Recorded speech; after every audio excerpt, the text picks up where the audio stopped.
오늘 본문 말씀은 사도행전 2장 1절에서 13절까지의 말씀입니다. 함께 읽도록 하겠습니다. 오순절날이 이미 이름에 그들이 다 같이 한 곳에 모였더니 호련히 하늘로부터 급하고 강한 바람 같은 소리가 있어 그들이 앉은 온 집에 가득하며 마치 불의 혀처럼 갈라지는 것들이 그들에게 보여 각 사람 위에 하나씩 임하여 있더니 그들이 다 성령의 충만함을 받고 성령이 말하게 하심을 따라 다른 언어들로 말하기를 시작하니라.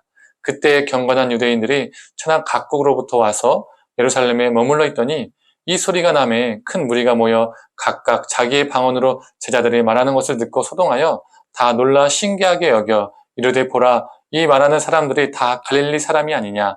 우리가 우리 각 사람이 나는 곳 방언으로 듣게 된 것이 어찌 됨이냐.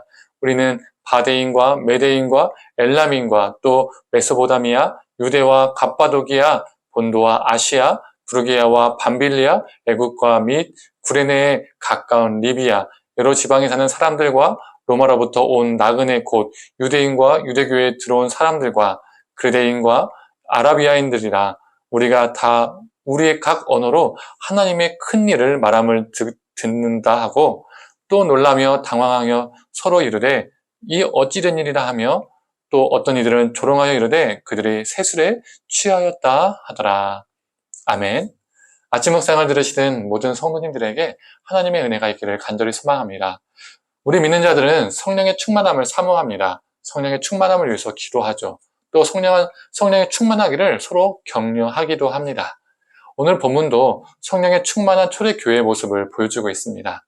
그렇다면 성령의 충만한 사람, 성령의 사람, 그리고 성령의 충만한 공동체, 성령의 공동체는 어떠한 사람, 어떠한 공동체일까요?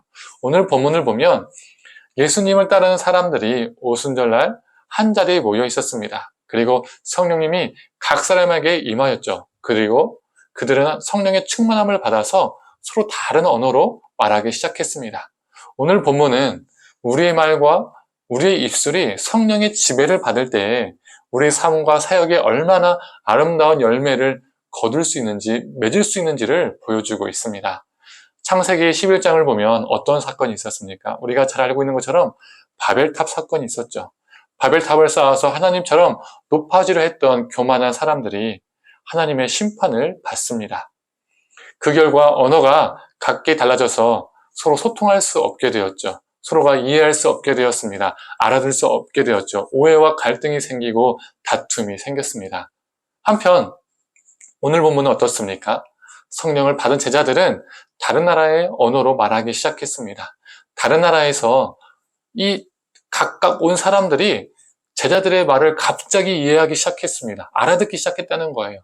바벨탑의 사건이 서로 알아듣고 이해했던 사람들이 서로 알아듣지 못하고 서로 이해하지 못하게 된 사건이라면 오늘 본문에 나온 이 오순절의 이 역사는 어떤 사건입니까? 이 오순절 성령 강림의 사건은 서로 알아듣지 못하고 서로 이해하지 못했던 사람들이 서로 알아듣게 되고 서로 이해하게 되는 사건이 됩니다. 성령 충만함을 받은 제자들은 각국에서 온 사람들이 저마다 이해할 수 있는 언어로 예수님의 삶과 죽음을 그리고 부활과 승천을 전파할 수 있게 되었습니다. 저는 여기에서 이해할 수 있는 언어에 주목하고 싶습니다. 우리도 예수님을 믿고 성령을 받은 사람들이죠. 그래서 우리도 이 초대 교인들처럼 타국의 사람들이 이해할 수 있는 언어를 갑자기 구사하면 얼마나 좋을까? 이런 생각 한 번 정도는 해보신 분 계실 겁니다. 갑자기 말이 트여서 언어가 트여서 막 술술술 나오는 것이죠. 예를 들어서 영어와 같은 외국어를 공부할 때 갑자기 입에서 그 영어가 터지는 겁니다. 외국어가 들리고 그 영어가 들리고 술술 말하게 되는 것이죠. 그런 역사가 있었으면 좋겠다. 한 번 정도는 머릿속에서 상상해보고 또 이렇게 좋아도 해보고 웃어본 분들 있을 겁니다. 저도 그랬거든요. 성령의 충만함을 받아서 영어도 하고 독일어도 하고 프랑스어도 하고 중국어도 하고 이런 언어들을 잘 구사할 수 있으면 이 언어를 이해하고 이해시킬 수 있으면 얼마나 좋을까요? 그런데 현실은 어떻습니까? 우리 안에 성령님은 계시지만 도저히 우리의 영어 실력, 중국어 실력, 프랑스어 실력 안 느는 경우가 상당히 많죠. 그렇다면 우리는 성령의 충만함을 받아도 다른 사람이 이해할 수 있는 언어를 사용할 수 없을까요? 아닙니다. 우리도 다른 사람들이 이해할 수 있는 언어를 사용할 수 있습니다.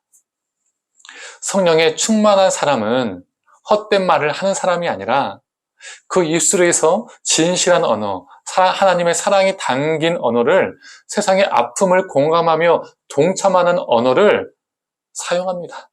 그래서 이웃의 마음을 감동시키고 이웃의 마음을 열게 됩니다. 성령에 충만한 사람의 언어는 이웃들의 눈높이에 맞추어집니다. 세상이 이해할 수 없는 억지를 쓰는 앞뒤가 안 맞는 그런 어거지말, 억지말을 쓰는 사람이 아닙니다. 우리 매년마다 종교 관련 설문조사를 하면 어떻습니까? 우리 개신교가 신뢰도에서 항상 꼴찌를 합니다. 이렇게 세상이 교회를, 그리스도인들을 신뢰하지 못하고 이해하지 못하게 된 이유가 무엇입니까? 말과 행동이 다르기 때문입니다. 행동과 말이 너무나 다르고 이기적이다 보니까 우리의 말을 더 이상 신뢰하지 않게 되는 것이죠. 우리의 말을 이해할 수 없게 된 겁니다. 아, 저들만 저렇게 떠들어도 되는구나 라고 생각하게 된 것이죠. 성령에 충만한 사람은 신비한 경험을 아주 많이 하는 사람이 아닙니다. 정말 성령에 충만한 사람은 성경을 다독하고 엄청나게 긴 시간 동안 기도를 많이 한 사람이 아닙니다. 오해는 하지 마십시오. 성경을 읽지 말아라, 기도를 하지 말아라, 그런 것이 아닙니다. 우리의 영성에 필요한 부분이죠. 그런데 우리가 기억해야 할 것은 성령 충만한 사람은 복음의 대상인 세상이, 우리 이웃들이 신뢰할 수 있고 이해할 수 있는 언어를 구사하는 사람들입니다.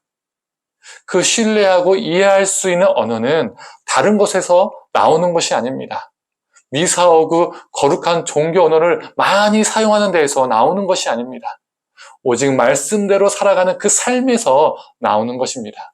그때 세상은, 우리의 이웃들은 우리의 말을 진정으로 이해할 수 있고 신뢰할 수 있게 됩니다. 성도님들, 우리는 성령을 받은 사람들입니다. 성령의 사람입니다.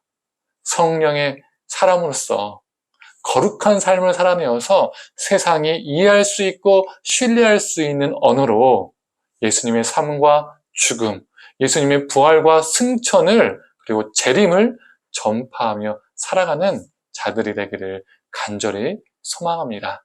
함께 기도하겠습니다. 하나님, 성령에 충만한 사람은, 성령의 사람은 신비적인 수많은 경험을 한 것이 아니라 다독과 수많은 긴 시간을 기도하는 사람이, 성령에 충만한 사람이 아니라 오늘 본문 속에서는 세상이 이해할 수 있는 언어를 구사하는 사람임을 보게 됩니다.